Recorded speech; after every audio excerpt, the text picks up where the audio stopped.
आज जनता परेशान है। सरकारी अस्पतालों में दवाई नहीं है, डॉक्टर नहीं है, विशेषज्ञ नहीं है, मशीनरी नहीं है। आप स्कूलों में जाइए, टीचर नहीं है, स्कूलों को बंद किया जा रहा है। ये सब जनता के मुद्दे हैं। न्यूनतम वेतन 26,000 लागू करो, बच्चे कर्मचारी स्कीम वर्कर्स को पक्का करो।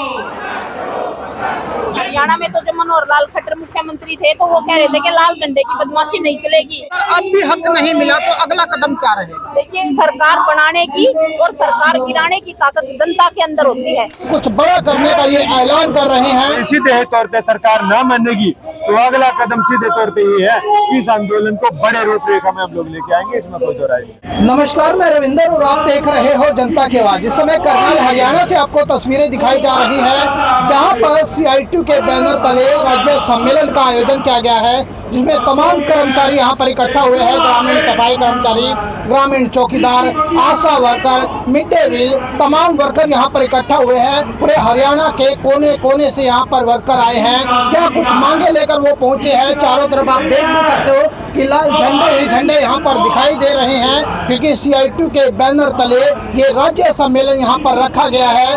3 दिन का ये सम्मेलन रहने वाला है। अपनी मांगों को लेकर ये तमाम कर्मचारी आज फिर जो है यहाँ पर इकट्ठा हुए हैं और क्या कुछ करने वाले हैं, क्योंकि कुछ बड़ा करने का ये ऐलान कर रहे हैं। एक बारी बातचीत भी करने वाले हैं, क्योंकि यहाँ पर हजारों की संख्या में आज CITU के बैनर तले मिड डे मील वर्कर, आशा वर्कर, ग्रामीण चौकीदार, ग्रामीण सफाई कर्मचारी यहाँ पर इकट्ठा हुए हैं। आज कौन कौन से कर्मचारी यहाँ पर इकट्ठा हुए हैं? मेरा नाम सुनीता है। आज यहाँ पर जो सरकारी विभागों के अंदर कच्चे कर्मचारी लगाए गए हैं, परियोजनाओं में जो महिलाएं लगाई गई हैं, आशा, आंगनवाड़ी, मिड डे मील, ग्रामीण सफाई कर्मचारी, ग्रामीण चौकीदार, क्रैच वर्कर और भी विश्वविद्यालयों में भी ठेके पे जो कर्मचारी लगाए गए हैं, सरकारी क्षेत्र के अंदर भी ठेका कर्मचारी लगाए गए हैं, वो सब आज यहाँ पर मौजूद हैं। और उनकी जो समस्याएं हैं, उन समस्याओं को लेकर के आने वाले 3 दिन तक हमारा CITU का राज्य सम्मेलन यहाँ पे होगा करनाल के अंदर। और उस सम्मेलन में आज जो हालात हैं मजदूर के, और सरकार जो सुन नहीं रही है,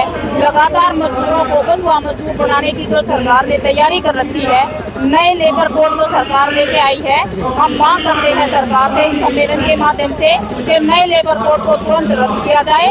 मिनिमम वेज जो 10 साल से सरकार ने नहीं बनाया है, वो मिनिमम वेज तुरंत रिवाइज किया जाए। महंगाई के हिसाब से मजदूरों को मिनिमम वेज 26,000 रुपये मिलना चाहिए। आज ये बहुत दयनीय हालत में मजदूर अपना जीवन यापन कर रहे हैं। हरियाणा के अंदर जो है बहुत कम मिनिमम वेज है। अगर हम एक छोटी सी चीज का भी मूल्य देखते हैं तो दूध आज 1 किलो अपने परिवार के लिए कोई खरीदता है तो वो 85 रुपए किलो है। घी जिसमें रोटी पे लगाया जाता है वो 1300 रुपए किलो है।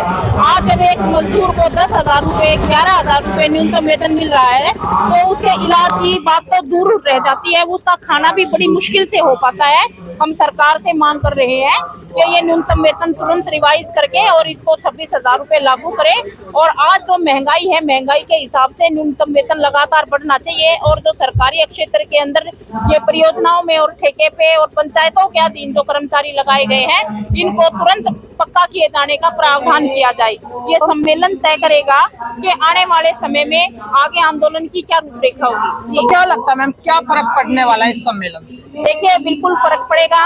ये हरियाणा के अंदर भी और देश के अंदर भी सरकार ये तानाशाही कर रही थी। हरियाणा में तो जब मनोहर लाल खट्टर मुख्यमंत्री थे तो वो कह रहे थे कि लाल झंडे की बदमाशी नहीं चलेगी। असल में लाल झंडा अपने हकों के लिए बोलता है, मजदूरों के हक की हित की बात करता है और जनवादी मुद्दों की बात करता है। इसलिए मुख्यमंत्री को और इस बीजेपी सरकार को लाल झंडे से डर लगता है।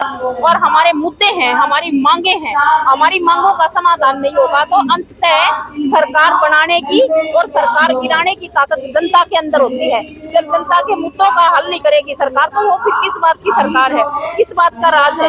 इसलिए मंत्री बनाए हमने, इसलिए MLA बनाए। जनता के आज मुद्दे हैं, आज जनता परेशान है। सरकारी अस्पतालों में दवाई नहीं है, डॉक्टर नहीं है, विशेषज्ञ नहीं है, मशीनरी नहीं है। आप स्कूलों में जाइए, टीचर नहीं है, स्कूलों को बंद किया जा रहा है। ये सब जनता के मुद्दे हैं। जनता परेशान है। लगातार सरकार समझती है कि जाति और धर्म के नाम पे लड़वा करके और जो है भटका करके लोगों को मुद्दों से भटकाया जा सकता है। ये ज्यादा दिन तक नहीं चलेगा। अभी सरकार ने 1 साल पूरा किया है, अभी सरकार के 10 साल पूरे हो गए हैं। आने वाले समय में हरियाणा का मजदूर, कर्मचारी और किसान मिलकर के तय करेगा कि वो अपने मुद्दों के लिए कैसे संघर्ष करेगा और आने वाले समय में किसको वो सरकार में लेकर के आएगा। मैम, देखा गया आशा वर्कर हो, मिड डे मील वर्कर हो या ग्रामीण चौकीदार हो या सफाई कर्मचारी हो, साल भर सड़कों पर रहते हैं, फिर भी नतीजा कुछ और नजर आता है। देखिए, नतीजे तो ठीक है बात आपकी, क्योंकि ये जो पॉलिसी है, ये लड़ाई कोई छोटी लड़ाई नहीं है, केंद्र सरकार की पॉलिसी है। सरकार की सीधी नीयत ये है कि ज्यादा से ज्यादा काम लो और कम से कम दाम लो। केवल जीने के लिए भी सरकार जो है वेतन मजदूर को नहीं देना चाहती। जब सरकार पूंजीपतियों की है, पूंजीपतियों को फायदा पहुंचाना चाहती है, तो वो मजदूर वर्ग को जो है निचोड़ेगी। उसके खून पसीने की जो कमाई है वो सरकार पूंजीपतियों की दलाली करके पूंजीपतियों को ही भेज रही है। तो अगर अब भी हक नहीं मिला तो अगला कदम क्या रहेगा? देखिए, यहाँ पे तय होगा CITU के राज्य सम्मेलन में, आगे तमाम परियोजनाओं में, तमाम ठेका कर्मचारियों में, तमाम कच्चे कर्मचारी जो है मिलकर के आगे रणनीति तय करेंगे। और सरकार, कोई बात नहीं, अभी सरकार हमारी बात नहीं सुनेगी तो आने वाले चुनाव तक जो है, अब पहले भी नहीं सुनी थी सरकार ने, कोशिश की सरकार ने कि ना सुने, लेकिन मजबूर हुई सरकार और हरियाणा में मजदूरों की और महिलाओं के आंदोलनों को अनदेखा नहीं कर पाई। और सरकार ने मजबूर होकर के कुछ बढ़ोतरियां की हैं, लेकिन वो नाकाफी हैं। अगर सरकार अभी भी हमारी बात नहीं सुनेगी, अनदेखा करेगी, तो आंदोलनों को और मजबूत किया जाएगा और भविष्य में सरकार को सत्ता से उखाड़ कर फेंकने का हम काम करेंगे। आपका परिचय मैम? मेरा नाम सुनीता है, मैं CITU की राज्य की सचिव हूँ और आशा वर्कर्स यूनियन की राज्य की प्रधान हूँ। तो सर, क्या कहना चाहोगे? लगता है मांगे मान ली जाएंगी? सरकार का जो रवैया देखें, मैक्सिमम जो भारतीय जनता पार्टी है, इसका रवैया ठीक नहीं है। ये अपनी हटकरियों पर अड़ी हुई है और तकरीबन जो कच्चे कर्मचारी है, परियोजना वर्कर हैं, किसान हैं, मजदूर हैं, वो अपने जो मांग मुद्दों को लेकर सड़कों पर रहते हैं।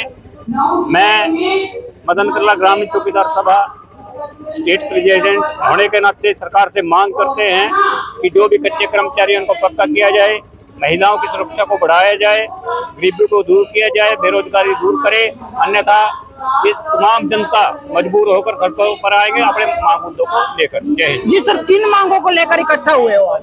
आज मांगे नहीं है, आज ये सम्मेलन है, CITU का राज्य सम्मेलन है और उन मांगों पर चर्चा तो है जो इन्होंने 3 साल में जो मांगे उठाई है, चाहे वो आंगनबाड़ी की थी, आशा की, मिड डे मील की, ग्रामीण सफाई कर्मचारी की, चौकीदारों की जो मांग उठाई थी वो लगातार 3 साल तक उठाई और सरकार को कहीं न कहीं झुकने पे मजबूर भी किया।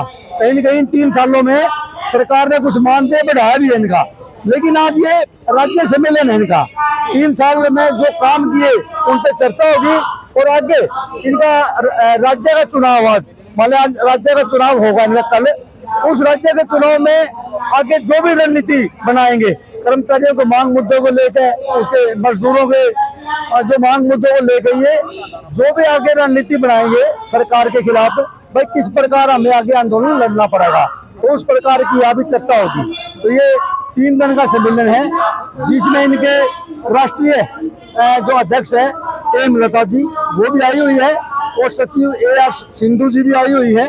तो इनके तमाम राज्य कमेटी के नेता भी आज यहाँ आए हुए हैं। तो इनको लेकर के पिछले 3 सालों का लेखा जोखा, इनकी जो भी समीक्षा, उसको लेकर ही इकट्ठे हुए। सर, आज पूरे शहर में लाल झंडे ही झंडे दिखाई दे रहे हैं, क्या उद्देश्य है, क्या करना चाहते हैं? देखिए, उद्देश्य सीधा है, CITU का जो लाल झंडा है ये मजदूरों का झंडा है। मतलब पूरे देश और पूरे वर्ल्ड में जब मजदूर अपना ऐलान करता है, शोषण के खिलाफ बोलता है, अपने हकों के पक्ष में अपनी बातचीत रखता है, तो लाल झंडा हमेशा हर जगह आपको दिखाई देगा। और शोक मुचैर जिला करनाल की तरफ से हम लोग आज जो CITU का राज्य सम्मेलन है उसको सामने देते आपके माध्यम से ये कहना चाहते हैं कि सरकार कई बार पीछे हमारे मनोहर लाल जी ने ये एक बड़ा बयान दिया था कि हम इन लाल झंडे वालों की सरकार नहीं चलने देंगे। तो हम कहना चाहते हैं कि इस देश में अगर कोई काम करने वाला है, वो मजदूर है, वो किसान है, इस देश का निर्माता है, तो ये झंडा तो उन्हीं का झंडा है, लाल झंडा। तो इसका मतलब मजदूरों और किसानों को दबाने की जो काम करना चाहता है वो भाजपा सरकार करनी चाहती है। तो इन चीजों का हम लोग विरोध करते हैं। और आज सीटों का जो राज्य सम्मेलन है इसमें 3 दिन की समीक्षा होगी।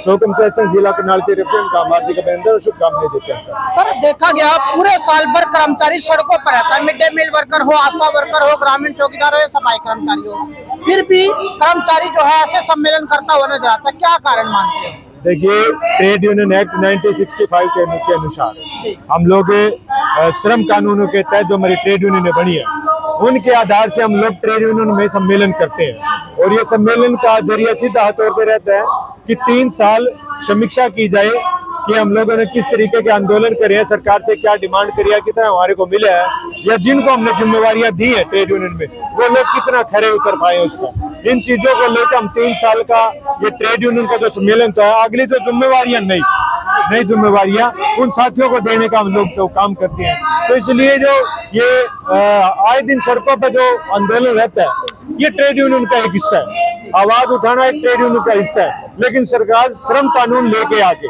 44 श्रम कानून रद्द करने के बाद 4 जो लेबर कोड लेके आई है वो सीधा तौर पे ये कहना चाहती है कि जितनी भी ट्रेड यूनियन है जो हमें अधिकार मिले हैं पुराने समय में लड़के, उनको भी ये रद्द करने का काम करने था। लेकिन आज हमें खुशी है कि पूरे देश में ट्रेड यूनियन मजबूत है और सरकार के समक्ष लड़ने का काम हमेशा रहता है। तो क्या लगता है सर, संगठन कर्मचारियों की लड़ाई लगातार लड़ता है, तो जिन मुद्दों को लेकर लड़ाई लड़ रहा है संगठन, अगर वे मांगे पूरी नहीं हुई तो अगला कदम क्या रहेगा? देखिए, सीधे तौर पे है, हमेशा से पहले भी सरकारें रही हैं और अब मौजूदा सरकार भी है। हमेशा ट्रेड यूनियन का ये आधार रहता है कि सरकारों के समक्ष हम जब मांगे रखते हैं और सरकार ना मानती है तो उसके सीधे तौर पे उसका आंदोलन की रूपरेखा थोड़ा बढ़ाने के लगता है, तो जिले स्तर पे, उसके बाद राज्य स्तर पे, और ऐसा भी हो सकता है कि सरकार अगर ना माने तो राष्ट्रीय स्तर पर भी हम लोग आंदोलन करने के लगते हैं। तो सीधे तौर पे सरकार ना मानेगी तो अगला कदम सीधे तौर पे ये है कि इस आंदोलन को बड़े रूपरेखा में हम लोग लेके आएंगे, इसमें कोई दो राय नहीं। तमाम कर्मचारी आज यहाँ पर इकट्ठा हुए हैं क्योंकि राज्य सम्मेलन यहाँ पर रखा गया और कहीं ना कहीं सरकार को भी टारगेट करते हुए नजर आ रहे हैं, कहते हुए नजर आ रहे हैं कि अगर मांगे